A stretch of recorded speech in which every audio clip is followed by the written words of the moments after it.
All right, let's have a quick look at this Straight to Hell 1995 Sacred Oil, the third and final module in the Soviet, in the series for Under an Iron Sky, the Soviet offensive in the Persian Gulf. So there you go, all right.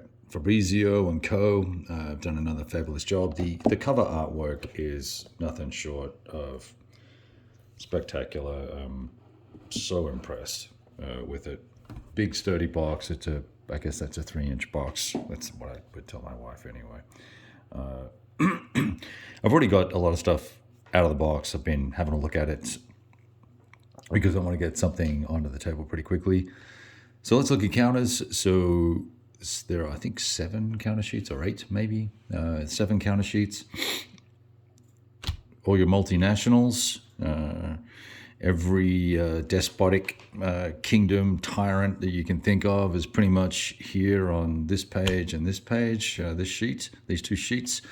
And let's just call them out, right? The standard counter layout and format here, it's all pretty nice. You're going to have to do the work, right, to separate these guys.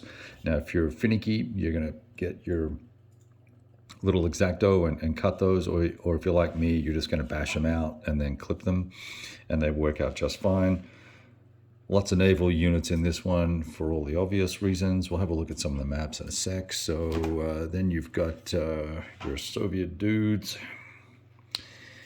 Let's see, there's fun stuff here. So you've got some of your shipping here, subs. Aircraft, all that sort of good stuff.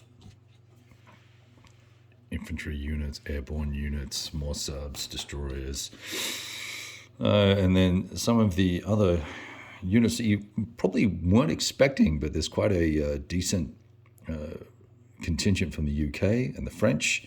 We even got some Danes over there and some Italians, and of course there's a few Turks as well. Sorry about the wonky camera work there. All right, and then the U.S. forces. Now, let's see if we can find anything fun here to have a look at. So, 3rd Marine. Now, one of the interesting things with this game is going to be at the strategic level, you're really trying to make choices about, let's have a look at the backs of some of these.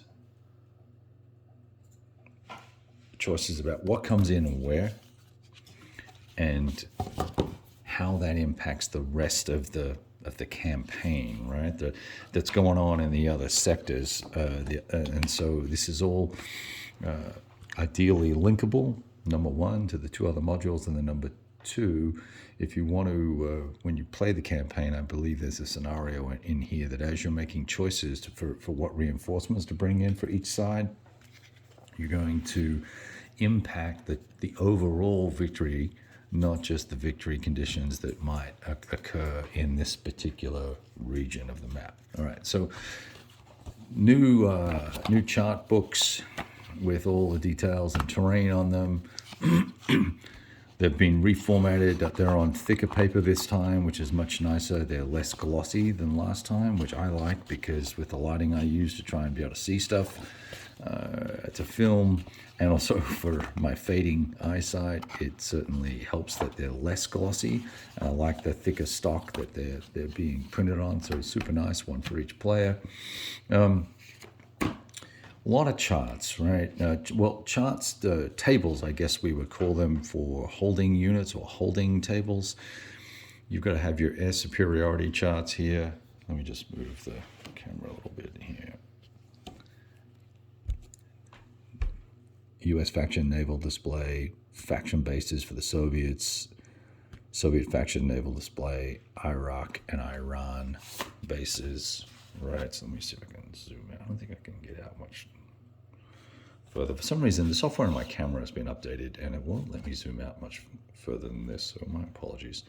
But you can see the Iranian and Iraqi bases, and then you've got all the different faction bases here. All very cool. So, enough of that. Put all this to one side. There's 2 sheets of information counters as well. You don't need to go into those. You've probably all seen those before, and if you haven't, go watch Mo from Mo's Game Table. His unboxing, he goes into a lot more detail. I'll have a look at the maps in just a sec. Additionally, there's 2 or 3 booklets. This is full color, operational procedures. It's going to walk you through some of the key things you need to know: how to play the game, how to run a naval landing, how to execute transportation and sea transport and air transport, how to shoot missiles at ships in a convoy, a task force, how to run helo ground support, do naval interception, all that sort of goofy stuff, and doing convoy supply and all that stuff with examples of play. Very nice, right? Rules of play. I actually haven't checked this to see how much bigger it's gotten. Let's see. That's still clocking in around 43, so that's roughly the same, maybe a few pages extra. Some cleanup and clarity revisions in here. And then you've got your scenario book and the designer's notes. This is an additional 39 pages all in. I don't know if you can see that or not. And then all the different unique scenario rules and incremental rules that need to be considered. How to handle replacements for all these different factions and stuff like that. The Afghan front. What else we got here? Sea lines of communication. All sorts of groovy little stuff like that. All right. So how many scenarios? Probably should tell you that. Let's see.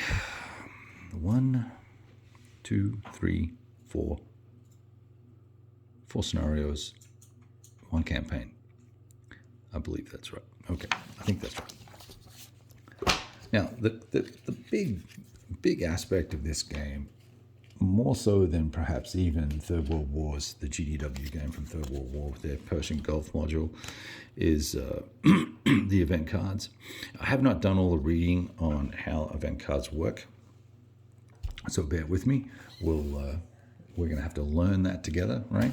But we'll work through that over the next couple of little days, weeks. It'll probably be while I get started. So you'll have a selection of events to choose from here, and depending on what you choose, it's going to drive the strategy for both sides, and it's going to raise the escalation level up until that point where you get to full out war. And it's all done, once again, in the context of the 3 modules and what's going on in Europe, so that as you make choices, it's going to impact there. So if you bring all reinforcements that were slated for Europe into the Persian Gulf, then that's going to change the landscape in Europe. Lots of considerations here, and these cards will interplay with each other to a fair degree. Have not gone through all these cards individually yet. I need to read the rules on them. So let's now also have a look at one of the last maps that's interesting. Well, and then we'll get to the terrain maps. This is the line of communications map. And I'll just give you a little quick scroll across there so you can see that. There's a tension track, commitment track, and turn track at the top there. Just angle that up there. You can see that there. And then a movement points modifier. And then these lines of communication, that these are all going to have units on them, and shipping, and pieces are going to be moving to and fro, and there'll be opportunities for interaction between the various parties, trying to intercept each other and do naval interceptions and all that sort of good stuff. So one of the first scenarios, in fact, is just played on this map, I believe. So that's the first thing I'll be doing, so I can refresh myself on how the locks work, and we'll go from there. All right. Yeah, let's move the box out of the way. We've got a number of maps. Some are larger than others. There's 2 maps this size, so this is sort of the corner of the Gulf here that has a hub of Kuwait, Iraq, and Iran. And then I'm going to see if I can do this without messing up here. I'm going to switch over to hands. You know what? I'll just bring the maps to us. Let's do that.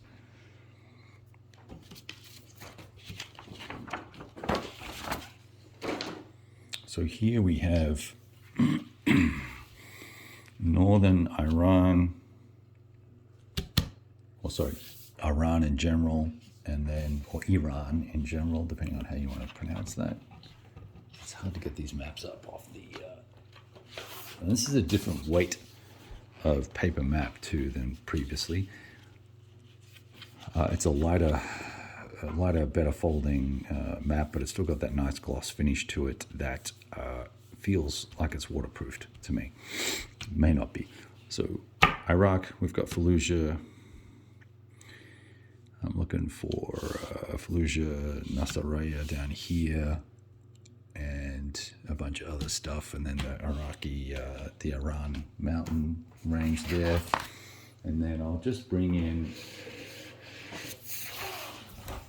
the Gulf map, which I've got turned around the wrong way. So this is Saudi Arabia, Qatar. And if we fold this over, we can see that it pops up into Abadan on the left here, right? Two more maps. Another Persian Gulf map with the Straits of Hormuz, Oman.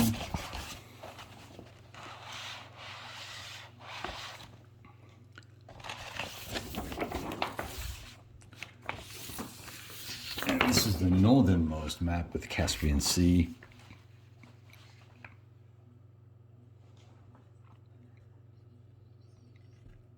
Punch.